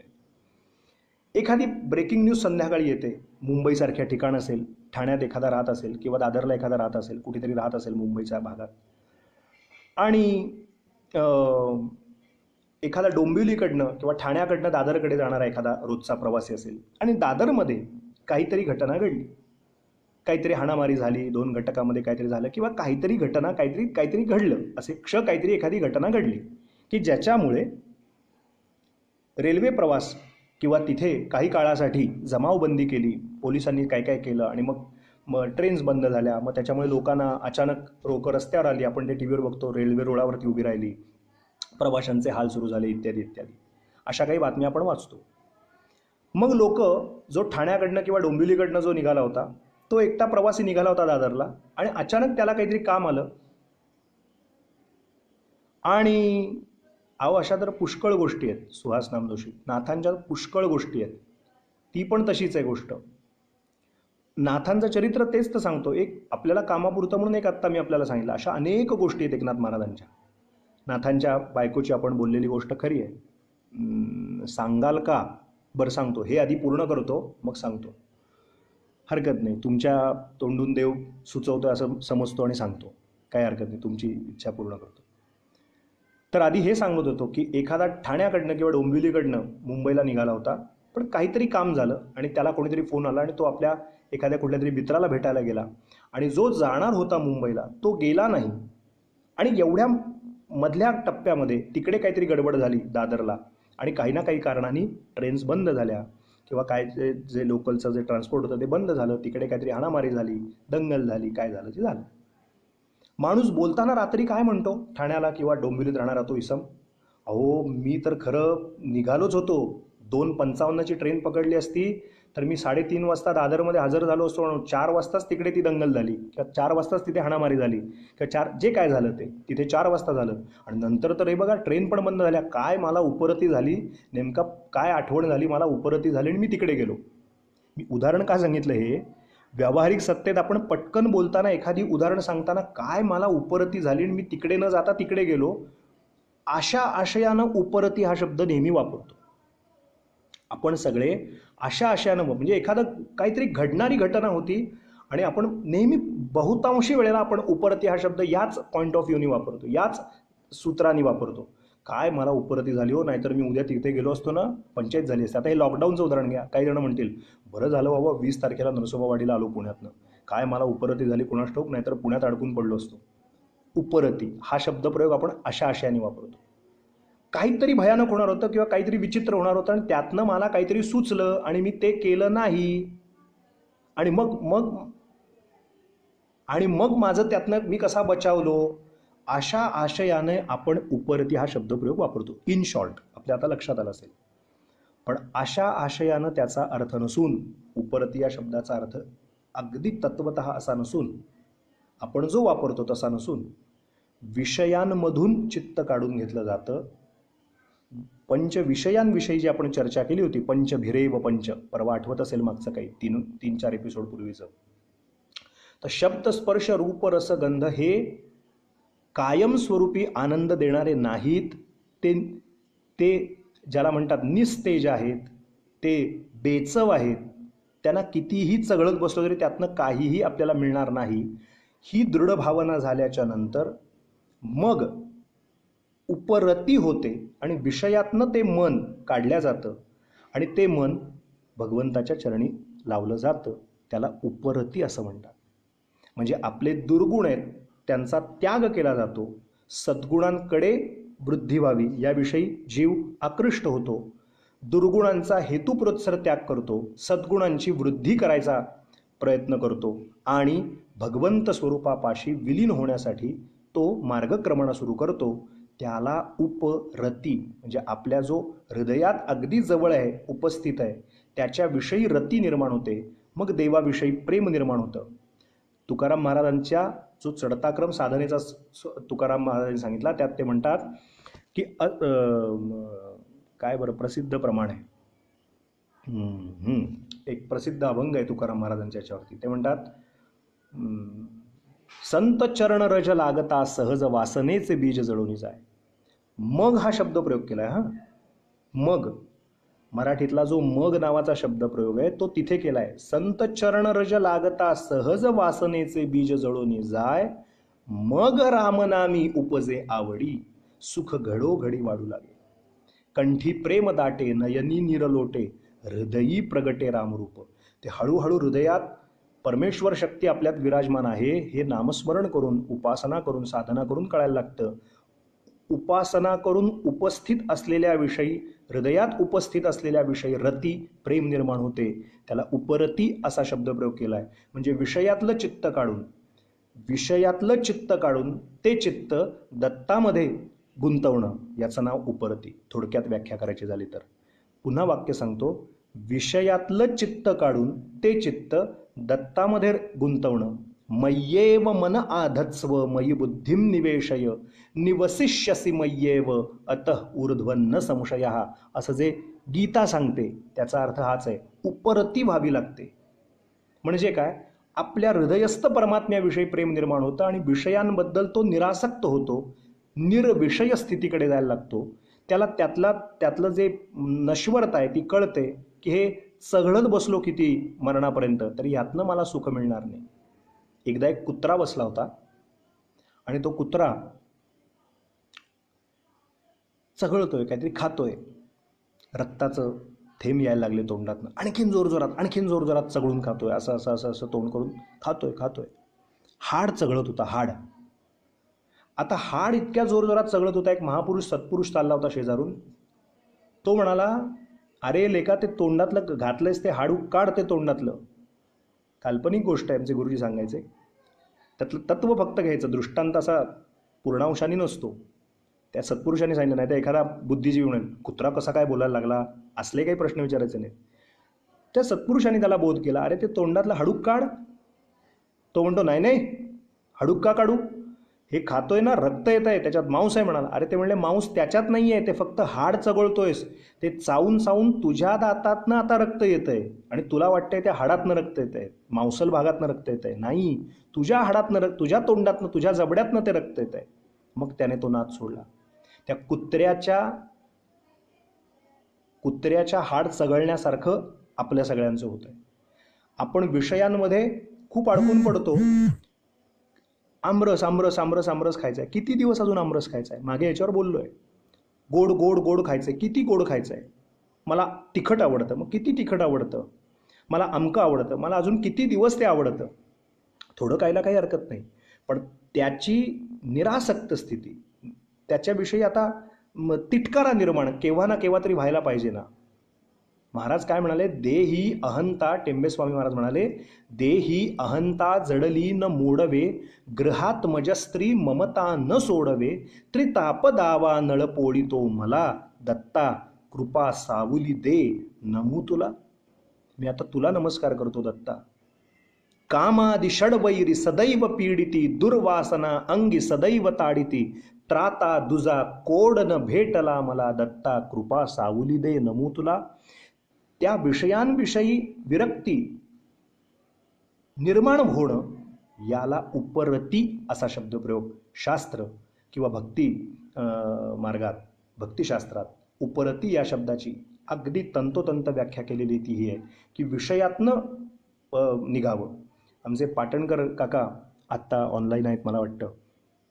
परवा सप्तशती वाचताना, सप्तशती गुरुचरित्र साराची ते पारायण करतायत, तर त्यांना म्हणताना मी असं म्हणालो होतो की ती आरती पण आठवणीने म्हणा बरं का महाराजांची म्हणलं. तर ते म्हणाले की नक्की म्हणेन. मग त्यांना एक दिवशी त्यांचा संध्याकाळी फोन आला होता, तेव्हा त्यांना मी त्या आरतीचा अर्थ पण फोनवर सांगितला होता. त्या आरतीचा अर्थ असा आहे, जय तत्वज्ञान निधान, जय तत्वज्ञान निधान, अनसुया त्रिनंदन, त्वत्पद पद्मावरून पंचप्राण ओवाळीन, जय तत्वज्ञान निधान. त्याच्यात मधली कडवी आपण वाचून बघा सप्तशतीमध्ये. आणि शेवटी महाराज असं म्हणतात, अनुरक्ती त्वत्पदी व्हावी. अनुरक्ती म्हणजे सतत तुझ्या चरणाविषयी अनुरक्त म्हणजे मी तुझ्या पायाशी नेहमी असावं. आणि विषयी विरक्ती व्हावी, दुर्वासना मनाची ती जावी, मज द्यावे हे वरदान, जय तत्वज्ञान निधान. अनुरक्ती असावी तर त्वत्पदी असावी आणि विषयी विरक्ती व्हावी. ती विषयांविषयीची विरक्ती म्हणजे उपरती. याच्यात राम नाही हे आता अनुभवांती कळलं. हे खूप खूप चघळून झालं हाडकासारखं. त्यातनं रक्त येतंय आणखीन. आता शिक्षण होईल, हां मग त्याचं लग्न होईल, हां मग त्याचं मुलंबाळ होतील, हां मग त्याचं ती मुलंबाळं सेटल होतील, हां मग ती नीट निघतील, नाही मग ती मोठी होतील. हे इतकी एंडलेस प्रोसेस आहे की कुठे समाधान मिळणार आहे? विषयातनं कधी मन बाहेर निघणार आहे? म्हणून ते म्हणतात अनुरक्ती त्वत्पदी व्हावी, विषयी विरक्ती व्हावी, दुर्वासना मनाची ती निघून जावी. मज द्यावे हे वरदान, जय तत्वज्ञान निधान. अनसुया त्रिनंदन, त्वत्पद पद्मावरून, पंचप्राण ओवाळीन, जय तत्वज्ञान निधान. ती पूर्ण आरती सप्तशती गुरुचरित्र सारातली आपण एकदा नीट वाचा, तर तुमच्या लक्षात येईल की काय सुंदर भाव टेंबेस्वामी महाराजांनी त्या आरतीतनं सुद्धा व्यक्त केलेले आहेत. म्हणायचा उद्देश, म्हणायचं तात्पर्य अर्थ एकच की सतत सोसण्याची सहनशक्ती, शिवम तीर्थांचं काल प्रमाण घेतलं, सहनशक्ती दो मुझे मेरे प्रभु गुरुदेवजी, सहता रहू सहता रहू सहता रहू गुरुदेवजी. हे झाल्यानंतर सहन करणं साधना आहे, करती निर्मल है शिवोम. सहन करणं सगळं त्यालाच साधना असं म्हटलंय आणि ती जीवाला निर्मळ करते. करती निर्मल हे शिवोम, किरपा तेरी इसलिए पाता रहू गुरुदेवजी, सहता रहू सहता रहू सहता रहू गुरुदेवजी. मग लोकांनी केलेला उपहास, लोकांनी केलेली अवाजवी निंदा, लोकांनी कधी कधी केलेली अवाजवी स्तुती केली तर ठीक आहे, ती कुठपर्यंत ऐकायची, पण अवाजवी त्याला पुटं चढायला लागले की ओळखावं, गळ्यात घोंगडं येणार आहे. माझे सद्गुरू नेहमी सांगतात, जी लोक स्तुती करतात ना, उदो करतात, जय जयकार करतात, त्यांच्याकडे बघायला लागलो आपण. वाह फारच छान, तुम्ही म्हणजे काय, वाह तुमच्यासारखं म्हणजे काय, तुम्ही म्हणजे काहीतरी हेच आहात, तुम्ही म्हणजे हे वाह, असं बोलायला लागलं ना, आणि याचे जर पुटं अंगावर चढायला लागली, वा वा सगळेजण आता माझी स्तुती करतायत, किती छान नाही माझं सगळं, असं वाटायला लागलं की ओळखायचं की आपल्या अधःपतनाचा मार्ग सुरू झालेला आहे. त्यावेळेला त्या लोकांकडे जो सन्मुख बघतो आणि आपल्या ईश्वराला विन्मुख होतो, त्याच्या पाठीवरती लाथ बसते. पण जो ईश्वरा सन्मुख कायम राहतो, लोक आली तर येवोत, न आली तर न येवोत, लोक स्तुती करोत किंवा निंदा करोत, मला जे कार्य करायचं ते करत राहायचं आहे, मला जी उपासना करायची आहे ते करत राहायची आहे. देवा सन्मुख राहून जो कार्यरत राहतो, लोक येवोत न येवोत, विशिष्ट वळणाला सोडून जावोत न जावोत, निंदा करोत स्तुती करोत, ती तेवढ्याच वळणावरती टाकून पुढे पुढे चालत राहायचं. जे येतील त्यांच्याबरोबर, जे येणार नाहीत त्यांच्या विना. ही यात्रा अखंड चालू राहिली पाहिजे. याचं नाव साधना आहे, याचं नाव उपासना आहे, असं संत सत्पुरुषांचं म्हणणं आहे. म्हणून आजच्या दिवशी थोडंसं मागच्या 10-12 एपिसोडमध्ये ज्यांची चर्चा केली, गणिकेचं उदाहरण बघा, थोडी उजळणी आजच्या दिवशी करूया. कशी उपरती आणि तितिक्षा आहे. लोकांनी केलेली उपेक्षा, लोक तिच्याकडे गिराईक येईनाशी झाले आहेत, लोक तिच्याकडे येईनाशी झाले आहेत, तिला पोटात आता अन्न पाण्याविना तळमळते आहे. तिची उपेक्षा, तिचे हाल, तिचं दुःख, तिने तितिक्षा म्हणजे सहन केलं आहे. आणि सहन केल्याच्या नंतर तिला हे लक्षात येत आहे की मी ही सगळी ताकद, माझं हे सगळं जे काही यौवनावस्थेमध्ये हे जे यौवन मी विषयभोगात खर्च केलं, गणिका म्हणजे ती वेश्या पिंगला. जरा मागचे 10-12 एपिसोड फेसबुक लाईव्हचे काढून बघा, आपल्या लक्षात येईल. तो मागचा संदर्भ आपल्याला उजळणी वजा सांगतोय. मागे आपण बद्ध मुमुक्षु साधक सिद्धपर्यंत पाहिलं, पण इथे आता या पद्धतीत साधन चतुष्टयांतर्गत शमाधी षटकात ही सगळी पात्र कशी बसल्यात पहा. तिला तितिक्षा तिने सहन केली, आता तिला उपरती झाली की हे विषयात सुख नाही आहे, मग विषय सुखात आनंद नाही आहे. मग तिने तीच ऊर्जा श्रीनारायणांचा धावा करण्यात खर्ची केली आणि मग श्रीनारायण तिला प्रसन्न झाले. अजामिळ दैत्यांचा म्हणजे यमदूतांचा आणि विष्णुदूतांचा संवाद ऐकला, उपरती झाली की मी विषयांमध्ये विषयासक्त झालो आणि पोराचं नाव नारायण काय ठेवलं आणि माझ्यावर कृपा करावी. एवढासा सत्संग उपयोगाला आला, उपरती निर्माण झाली. सद्गुणांची वृद्धी आणि निर्गुण जे दुर्गुण आहेत ते ठरवून टाळायचा प्रयत्न केला आणि आता ध्येय पक्क ठरवलं की आता मला तिथे जायचं आहे, विषयांमध्ये अडकायचं नाही आहे. मग तिथून प्रवास सुरू झाला आणि मग ते हरिद्वारला गेले आणि साधना सुरू केली. म्हणजे आपल्या लक्षात आलं असेल की तितिक्षेनंतर उपरती आहे. शमानंतर त्याने आपल्या मनावर नियमन केलंय, मग इंद्रियांवर ताबा मिळवलाय, घरातनं जड अंतःकरण लागतं घर सोडायला सुद्धा, बाहेर पडलेत आणि मग हरिद्वारला गेल्यानंतर त्यांना न्यायला वैकुंठात विमान आलंय. भागवताचा आधार घेऊन आपल्याला श्लोक सांगितला होता हरिद्वारला. अजामिळाची गोष्ट पहा, वाल्मिकाची गोष्ट पहा, जी वाल्मिकाचं उदाहरण आपल्याकडे मागे सांगितलं होतं. वाल्मिक ऋषींचं उदाहरण वाल्या कोळी. पण वाल्या कोळीला जेव्हा कळलं की हे कोणी माझ्या पापात सहभागी नाही आहेत, माझं धन फक्त यांना हवं आहे, मग तेव्हा नारदांकडनं उपदेश झालाय, शम केलाय, दम केलाय, तितिक्षा म्हणजे लोकांची, मग त्यावेळेला नातेवाईकांचं काय ते कळलं, नशीब तुझी थट्टा करो, नियती तुझे सत्व पाहो, ध्यास कधी सोडू नको, सर्व जग उलटे फिरो, अंतरीची खळबळ वाढो, ती तितिक्षा निर्माण झाली. आणि मग त्याच्यानंतर लक्षात आलं की हे मी करतोय हे चुकीचं आहे. मग अशी कोणीतरी पश्चात्ताप असा शब्द दिला, अगदी खरं आहे. पश्चात्ताप दग्ध, थोडंसं वाक्य वाढूया, पश्चात्ताप दग्ध स्थिती झाल्यानंतर विषयांची निवृत्ती म्हणजे उपरती, असं पाहिजे तर एडिट करूया वाक्य आजच्या भाषेत बोलायचं तर. पश्चात्ताप दग्ध स्थिती झाल्यानंतर विषयातून हळूहळू का होईना, शनैही निवृत्ती म्हणजे उपरती. आपण जे एरवी उपरती वापरतो, बरं झालं बाबा काय उपरती झाली मला, तसला अर्थ नाही उपरतीचा. उपरतीचा अर्थ हा आहे. सांगायचं तात्पर्य अर्थ असा की आपण या सगळ्याचं एकत्रित चिंतन पक्क करूया.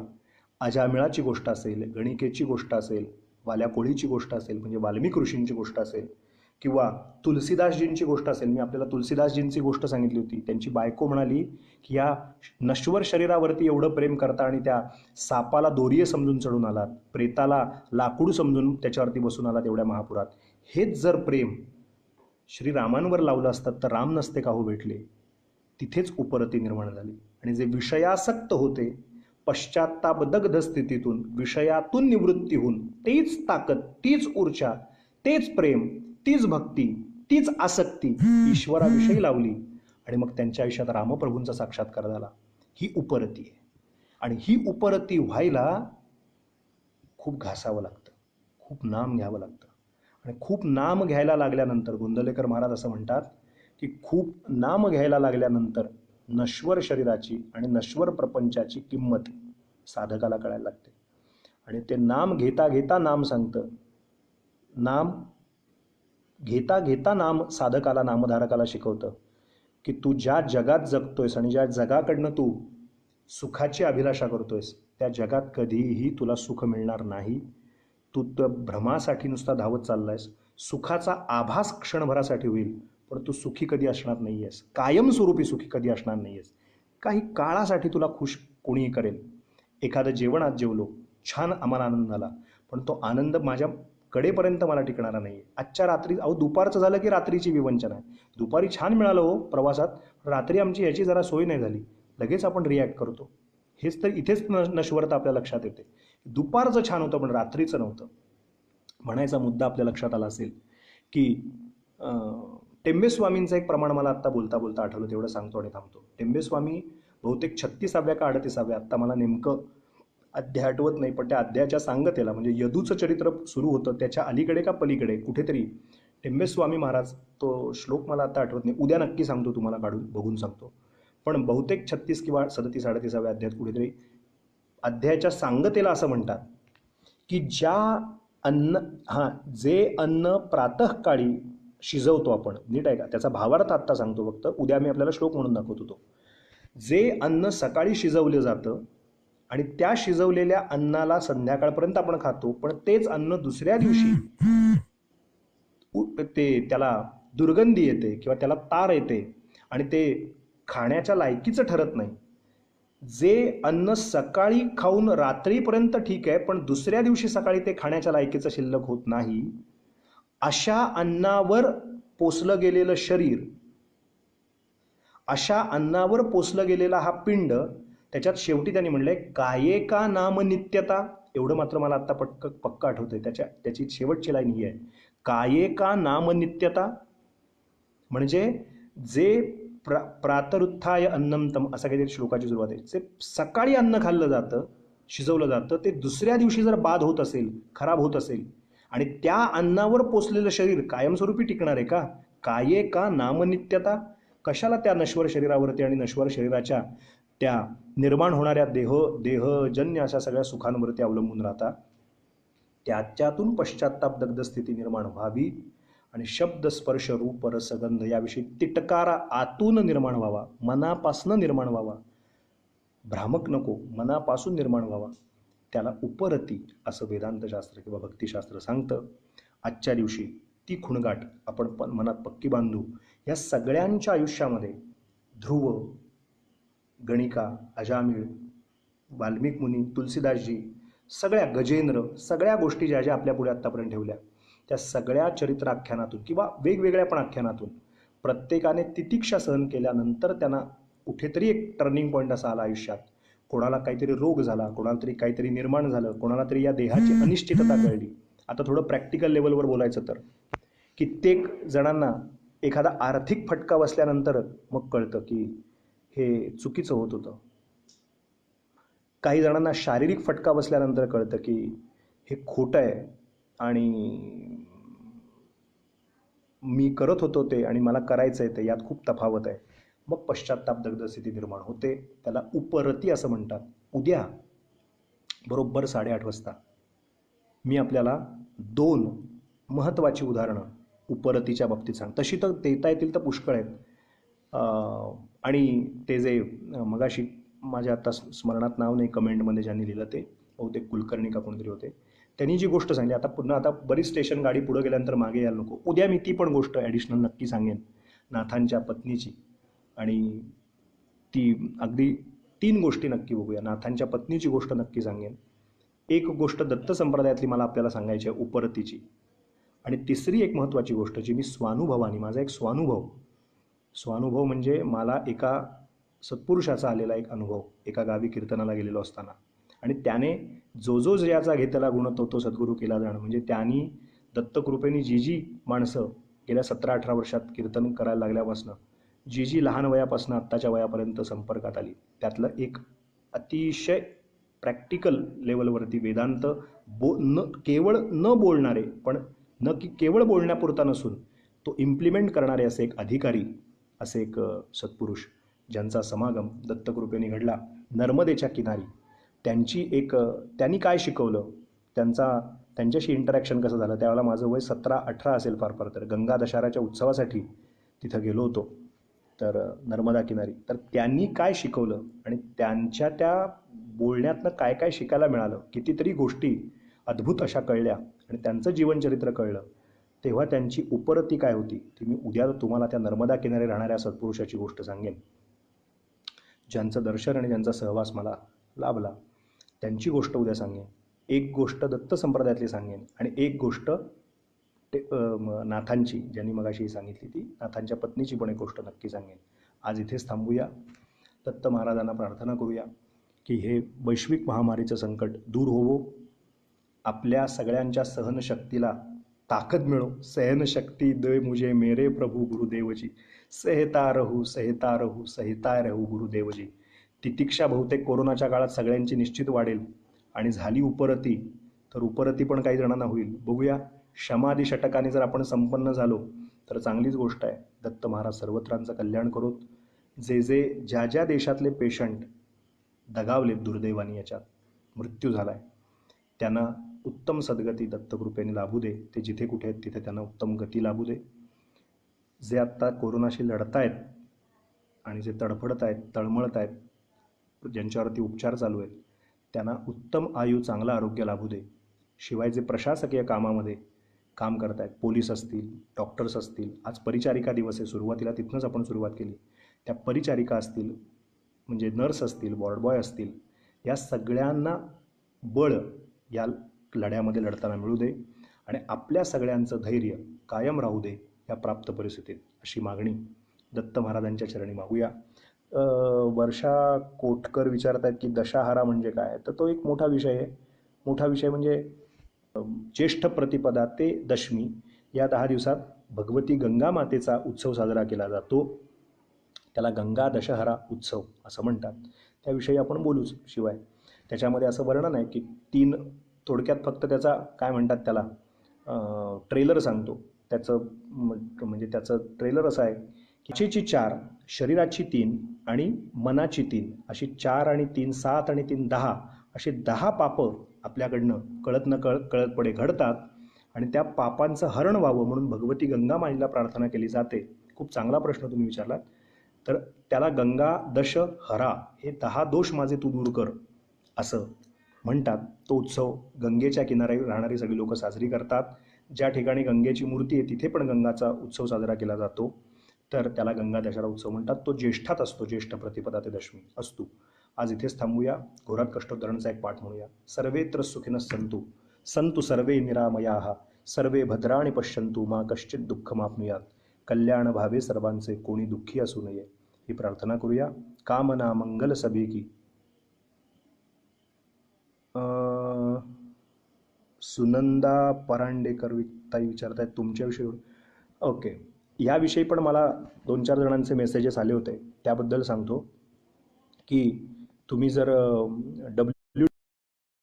www.gokhale.com नावाची माझी वेबसाईट आहे, भेट द्या. जयंत विचारे म्हणतात पहिल्यांदाच कनेक्ट झालो, तृप्त आलो, धन्यवाद. नमस्कार बुवा, आज जॉईन व्हायला थोडा उशीर झाला, ठीक आहे, हरकत नाही. तर विवेक www.vivekbua सगळं स्मॉलमध्येच आहे, VIVEK BUWA असं टाका. BUWA बुवामध्ये BUVA असं टाकू नका. BUWA विवेक बुवा GOKHALE गोखले सगळं स्मॉलमध्ये .com या वेबसाईटला भेट द्या. त्याच्यामध्ये परिचय म्हणून एक टॅब आहे, किंवा ते सगळीच वेबसाईट एकदा भेट द्या पहिल्यापासून शेवटपर्यंत. आणि शेवटी अभिप्राय म्हणून पण एक टॅब आहे. तो आपल्याला कसं वाटतं, कारण ही वेबसाईट डेव्हलप करताना मराठीमध्ये मुद्दाम केली, कारण इंग्लिशमध्ये करता आली असती पण इंग्लिशमध्ये करायची नाही असं आम्ही सगळ्यांनी ठरवलं होतं. आणि म्हणून मराठीमध्ये ती वेबसाईट स्मिता मनोहरताई म्हणून आहे, नाव ओघाने आलं. तर सगळ्यांनी मिळून त्यात सक्रिय सहभाग घेऊन, आमचा अभिलाभ आहे आणखीन 2-3 जण, सगळ्यांनी मिळून त्यात सहकार्य करून ती वेबसाईट डिझाईन केली. आणि याचा उद्देश एकच की पुढचे कार्यक्रम कुठे कुठे आहेत ते कळावं, आत्तापर्यंतचा प्रवास कुठे काय झालं ते कळावं म्हणून ती वेबसाईट तयार केली. त्याच्यातले सगळे टॅब आपण पहा, उपक्रम काय काय आहेत ते पण पहा. त्यात परिचय नावाचा टॅब आहे, तो पहा. त्याच्यात दत्तभावनीचं PDF आपल्याला मिळेल, घोरात कष्टोद्धरण आहे, करुणा त्रिपदीचं PDF आहे. तर विवेकबुवा.gokhale.com याला तुम्ही एकदा भेट द्या, म्हणजे तुम्हाला परिचय होईल, आपल्याला त्यात सगळ्याचे खुलासे होतील. धन्यवाद, खूप खूप धन्यवाद. श्रीपाद श्रीवल्लभत्वं सदैव श्रीदत्तास्मान् पाहि देवाधिदेव. भावग्राह्य क्लेशहारिन् सुकीर्ते घोरात् कष्टादुद्धरास्मान् नमस्ते. त्वन्नो माता त्वं पिता प्तोऽधिपस्त्वं त्राता योगक्षेमकृत्सद्गुरुस्त्वं. त्वं सर्वस्वन्नो प्रभो विश्वमूर्ते घोरात् कष्टादुद्धरास्मान् नमस्ते. पापन्तापं व्याधिमाधिञ्च दैन्यं भीतिं क्लेशं त्वं हराशुत्वदन्यं. त्रातारन्नो वीक्ष ईशास्तजूर्ते घोरात् कष्टादुद्धरास्मान् नमस्ते. नान्यस्त्राता नापि दाता न भर्ता त्वत्तो देवत्वं शरण्योकहर्ता. कुर्वात्रेयानुग्रहं पूर्णराते घोरात् कष्टादुद्धरास्मान् नमस्ते. धर्मे प्रीतिं सन्मतिं देवभक्तिं सत्संगाप्तिं देहि भुक्तिं च मुक्तिं. भावात् शक्तिं चाखिलानन्दमूर्ते घोरात् कष्टादुद्धरास्मान् नमस्ते. श्लोकपञ्चकमे तद्यो लोकमङ्गलवर्धनं प्रपठेन्नियतो भक्त्या स श्रीदत्तः प्रियो भवेत्. अवधूतचिंतन श्री गुरुदेव दत्त श्रीपाद श्रीवल्लभ श्रीमद नृसिंह सरस्वती स्वामी महाराज की जय. श्रीमद वासुदेवानंद सरस्वती स्वामी महाराज की जय. श्रीमद रंगावधूत स्वामी महाराज की जय. अवधूत चिंतन श्री गुरुदेव दत्त गुरुदेव दत्त गुरुदेव दत्त दत्त दत्त. उद्या संध्याकाळी 8:30 वाजता, रात्री 8:30 वाजता नक्की भेटू. तोपर्यंत आपण नक्की विवेकबुवा.gokhale.com ला भेट द्या. आणि उद्या त्याच्यात अभिप्राय पण आपला कळवा, आणि आपण त्याच्याही मार्फत आपण ईमेल करून संपर्क करू शकता. धन्यवाद.